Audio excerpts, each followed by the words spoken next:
Hello friends, welcome to our channel END.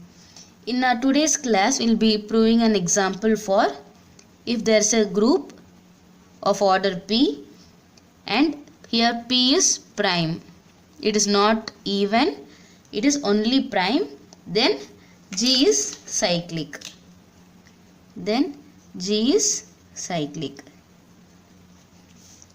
I'll take a group of order 3 and I will write a group which consists of elements E, X and X square. So in our previous class we have seen that if there is a group of order P and P comma N is equal to 1, which implies G is equal to X power N, that is X power N generates a whole group G. So we are going to check which all satisfy this condition.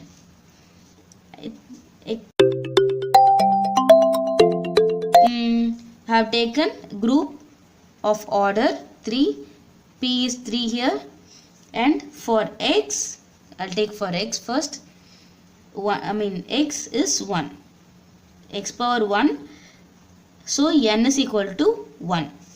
So P comma 1, so 3 comma 1 is equal to 1, that is GCD of 3 comma 1 is 1.